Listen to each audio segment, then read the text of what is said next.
Morning, তোমরা কেমন আছো বলো। আর আমার এই চলছে, মোটামুটি চলে যাচ্ছে। আর এই যে এখানে দেখতে পাচ্ছ ব্যাগটা, এই ব্যাগটা মনেই করতে পারছিলাম না যে আমি কবে কিনেছি, আদৌ কিনেছি না কেউ গিফট দিয়েছে সেটাও বুঝতে পারছি না। তো ব্যাগটা যখন আমি ইউজ করেছিলাম বাইরে, আমার দারুণ লেগেছিল।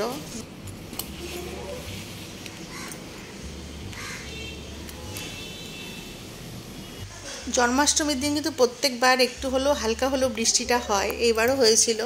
আর এবার জন্মাষ্টমীটা কিন্তু খুব সুন্দর সময় হয়েছিল, মানে আমার বেশ ভালো লাগছিলো, ওয়েদারটা এত সুন্দর ছিল, উপোস করতে কোনো অসুবিধা হয়নি।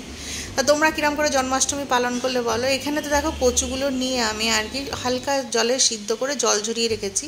এবার তেলটা দিয়ে দেবো, এবার তেল গরম করার পর পাঁচফোড়ন দেবো। তোমরা যদি কচু খুব বেশি তেলে করতে চাও তো খুবই টেস্ট হবে, আমি মিডিয়াম তেলে করেছি একটুখানি হেলদি করার জন্য আর কি।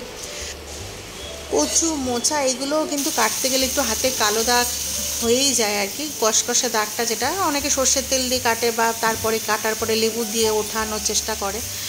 তো কচুগুলো মানে একই রকম ছিল না আর কি, কোনোটা মোটা কচু ছিল, কোনোটা পাতলা। তো যাই হোক, এটাকে ভালো করে না করলে কিন্তু একটুখানি শক্ত শক্ত হয়ে যাবে, তখন দড়ি দড়ি মতো খেতে লাগে, ভালো লাগবে না।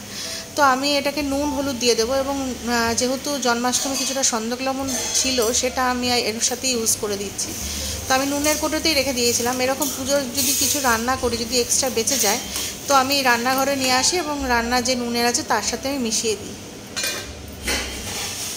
একটু বাইরের দিকে চলে এলাম, একঘেয়ে রান্না করে আমার রান্না করতে ভালো লাগে না, মাঝে মাঝে মনে হয় একটু বাইরে ছাদে যাই, একটু বাড়িতে দেখে আসি। তো একটু যেহেতু কচুটাকে একটু সিম করে দিয়েছি, সেহেতু এখন আরামসে আমি একটু বাইরের দৃশ্যটা দেখবো, একটু বৃষ্টিটা উপভোগ করব।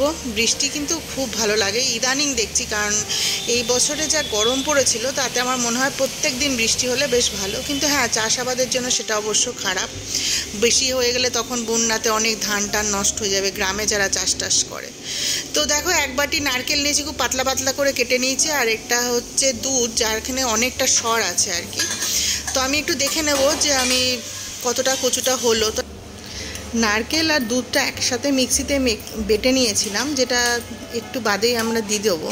এবং নাড়ার পর একটা কথা তোমাদের বলতে চাই, যারা চিংড়ি মাছ দিয়ে কচু রান্না করবে তারা ছোটো ছোটো চুনো চিংড়ি মাছ এনে তেলে ভেজে তারপর কচুটা রান্না করবে, যে প্রসেসে আমি বললাম সেই প্রসেস। তো এখানে তোমরা ডাল ফোড়ন দিতে পারো, কিন্তু আমি ভাবলাম একটু ডাল ফোড়ন না দিয়ে দেখি কেমন লাগে। তো আমার ভালোই লাগলো।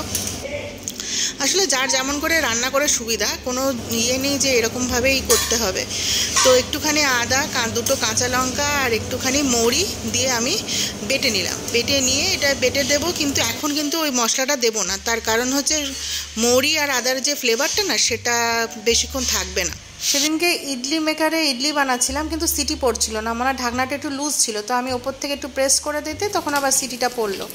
তো প্রেশার কুকারের সিটি, ইডলি মেশিনের সিটি, আর যখন আমরা ছোটোবেলায় স্পোর্টসে খেলতাম আর কি, তখন টিচারদের গলায় সেই ফিতের সাথে হুইসেল লাগানো থাকতো, তখনও সিটি পড়তো।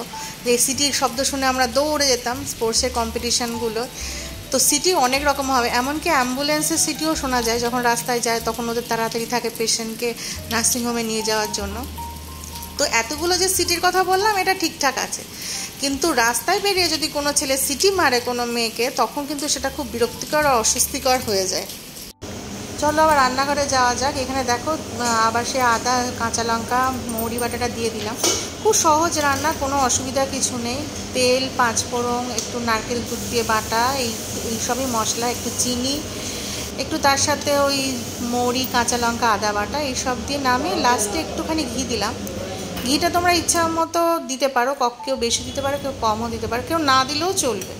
তো দেখো, আমি বাটিতে ঢালার পর এরকম পুরো ড্রাই ড্রাই হবে তরকারিটা, খুব সুন্দর হয়েছিল সেদিনকে। অনেকক্ষণ আগে ফ্রিজ থেকে ফলগুলো বার করে রেখেছিলাম, এবার আমি এগুলো কাটবো। আর সবচেয়ে বড় কথা, আজকে খুব ভালো লাগছে যে আমাদের নতুন জুসারে জুস বানানো হবে, এবং সেটা তোজো নিজে করবে বলে ঠিক করেছিল। যা বললো, হ্যাঁ আস্তে আস্তে নিজে নিজে কর, এটা ভালো বেশ অভ্যাসটা, নিজের জুস টুসগুলো নিজে বানিয়ে নে। আমি রান্নার দিকটা সামলাচ্ছি, ঠিক আছে, অসুবিধা নেই, সবাই মিলে কাজ করে করলে দেখবে কখনো এটা জিনিসটা ভারী লাগে, এটা হ্যান্ডেল করা খুব সুবিধা। ধরো বাইরে কোথাও গেলে তখন জুসারটা নিয়েও যেতে পারো, যারা হোস্টেলে থাকবে তারাও এই জুসারটা ইউজ করতে পারবে।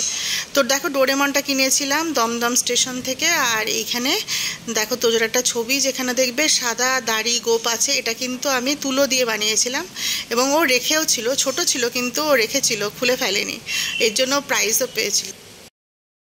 আজকের মতো এখানেই ব্লগ শেষ করি, পরে আবার দেখা হবে।